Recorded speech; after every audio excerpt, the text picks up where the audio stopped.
మాకు జగన్మోహన్ రెడ్డికి రావాలని కోరుకుంటున్నాం. చంద్రబాబు నాయుడు. వైఎస్ జగన్. మాకు చంద్రబాబు నాయుడు వస్తేనే బాగుంటుంది. జగన్ కొత్తదనం చూద్దామని మేము చంద్రబాబు నాయుడు రావాలనుకుంటున్నాం. జగన్మోహన్ రెడ్డి. చంద్రబాబు నాయుడు సార్. నేను ఓపెన్గా చెప్పేస్తాను, ఇక తప్పుగా అనుకోద్దండి. నాకంటే చంద్రబాబు నాయుడు చేశాడు, బాగానే చేశారు. కానీ జగన్ ఒక్కసారి జగన్ అన్న వచ్చిన తర్వాత ఆ పరిపాలన ఎట్లుంటుందో చూడాలి కదా. చూడకుండానే మనం ఏం చెప్పకూడదు. జగన్ అన్న వచ్చిన తర్వాత చూడాలి. ఒకసారి జగన్ అన్నని గెలిపాలని కోరుకుంటున్నాను అందరినీ. నేను చంద్రబాబు నాయుడు చేసినాడు, బాగానే చేస్తున్నాడు. కానీ ఒక్కసారి అనేది జగన్ అన్న రావాలని కోరుకుంటున్నాను, అంతే, ఇంకేం లేదు. ఇప్పుడు డెవలప్మెంట్ చేసిన కాడికి మన నారా చంద్రబాబు నాయుడు గారు బాగా డెవలప్మెంట్ చేస్తున్నారు ఆంధ్రప్రదేశ్ను. నెక్స్ట్ కూడా ఫ్యూచర్లో ఆయన వస్తేనే డెవలప్మెంట్ అవుతుందనేసి మాకు అభిప్రాయం.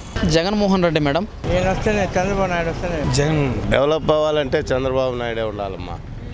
ఆయన ఎందుకంటే సగంలో ఇన్ని సగం ఉన్నాయి పనులన్నీ. ఆయన వస్తే బాగుంటుంది. చంద్రబాబు నాయుడు అయితే ఆయన అయితే రాకుండా ఉంటే బాగుంటుందండి. వైఎస్ జగన్ గారే రావాలని అనుకుంటున్నాను. ఎందుకంటే రాజశేఖర రెడ్డి గారు ప్రవేశపెట్టిన పథకాలు అంత మంచివి కాబట్టి, ఆయన బిడ్డగా ఆయన జగన్ గారు వాళ్ళ తండ్రి పథకాలే అమలు చేసినా కూడా ప్రజలకి మంచి జరుగుతుంది కాబట్టి వైఎస్ జగన్ గారే రావాలని అనుకుంటున్నామండి. ప్రజెంట్ సీఎం చంద్రబాబు నాయుడు రావాలి. జగన్ ఆయన వస్తేనే బాగుంటుంది. జగన్. పవన్ కళ్యాణ్. చంద్రబాబు నాయుడు. వైఎస్ జగన్ వస్తారు. అది అనుమానం మేమే కోరుతున్నాం. మళ్ళీ తెలుగుదేశం రావాలని కోరుకుంటున్నాం. జగనే రావాలనుకుంటున్నాం. చంద్రబాబు నాయుడు ఉంటేనే బెస్ట్ అనిపిస్తుంది. జగన్నే రావాలి. చంద్రబాబు నాయుడు. చంద్రబాబు నాయుడు. జగన్ రావాలనుకుంటున్నాం. మా ఓటు వచ్చి చంద్రబాబు నాయుడు చేస్తాం.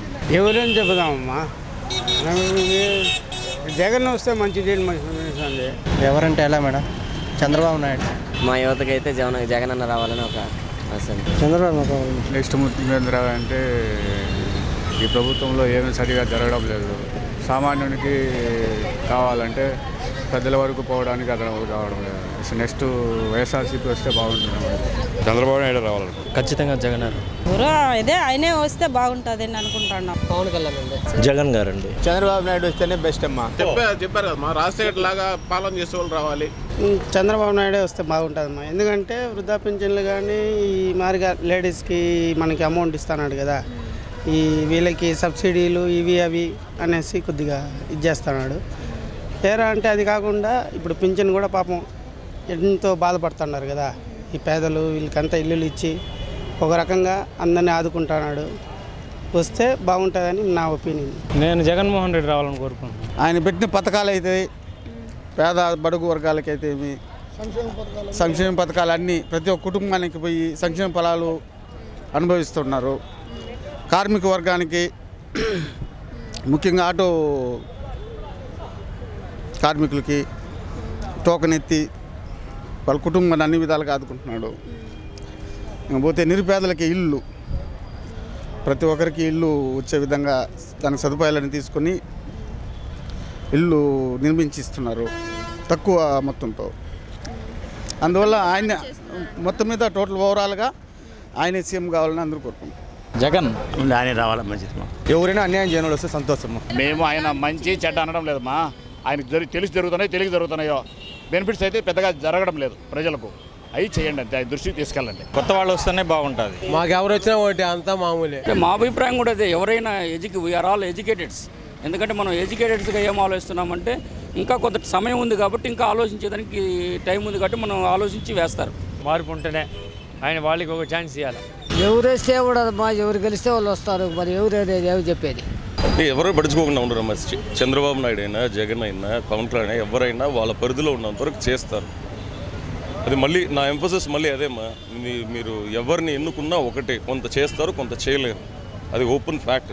ప్రజాభిప్రాయం మేరకైతే ఖచ్చితంగా ఇప్పుడున్నటువంటి రాష్ట్ర విభజన జరిగిన తర్వాత ఇప్పుడున్నటువంటి పరిస్థితుల్లో ఒక అనువైనటువంటి లీడర్ కావాలి. ఈరోజు సంపాదించుకునే వాళ్ళు రాజకీయ పరంగా కానీ కల్చరల్ పరంగా ఎంతోమంది ఉన్నారు. కానీ మనకు ప్రజాభిప్రాయం ప్రజలకేం కావాలి, చదువుకున్న బిడ్డలకేం కావాలి. ఈరోజు రాష్ట్ర విభజన జరిగిన తర్వాత ఒక ఎడ్యుకేషన్ పరంగా, ఒక ఇండస్ట్రీలు, ఒక జాబ్ పరంగా అన్ని వ్యవస్థలు ఎత్తిపోయి హైదరాబాద్లో పెట్టిన తర్వాత ఉన్న పరంగా ఖాళీ చేసి పైగుడ్డేసి తరిమేశారు. కానీ ఆ పరిస్థితిలో అతను అనుభవశాలి కాబట్టి ఎక్కడెక్కడికో అల్లిన దేశాలు అతను నమ్మకం మీద ప్రతి ఒక్కరు పెట్టుబడులు పెట్టి ఇక్కడ చదువుకున్న బిడ్డలకి మంచి మార్గాలు చూపించేదానికి ఆయన నిరంతరం శ్రమిస్తున్నాడు. ఈ వయసులో ఆయన చేయాల్సిన పని కూడా కాదు, అది హాయిగా రెస్ట్ తీసుకోవాల్సిన విషయంలో. అలాంటి పరిస్థితుల్లో మన దేశ రాష్ట్ర విభజన నిర్మాణం కోసం కానీ బిడ్డల కోసం ఇంకా చదువుకున్న ఎడ్యుకేషన్ పరంగా అయితే కానీ ప్రస్తుతం మంచి పనులు చేయాలంటే ఫ్యూచర్లో కూడా అతనికి వయసు ఉన్నంత వరకు చేయగలిగే ఓపిక ఉన్నంత వరకు అతను అలాంటి అనుభవం సార్లు ఉంటేనే మంచిదని మేము కోరుకుంటున్నాం. బాగానే ఉంది. అంటే భవిష్యత్తు మనం చెప్పలేం కదా, ఎట్లా ఉండదని తెలియదు. ప్రజెంట్ అయితే రూలింగ్ బాగానే ఉంది. ఒకరు చెప్తే రాష్ట్రం మొత్తం మీద వచ్చేటట్టుగా ఉంటే చెప్పగలుగుతాం కదా, అది వాళ్ళ అభిప్రాయం. ప్రభుత్వం మారితేనే బాగుంటుంది అనుకుంటున్నాను. ఈ వీడియో గనుక మీకు నచ్చినట్లయితే లైక్ చేయండి, షేర్ చేయండి. మరిన్ని వీడియోస్ కోసం మా ఛానల్ను సబ్స్క్రైబ్ చేయండి.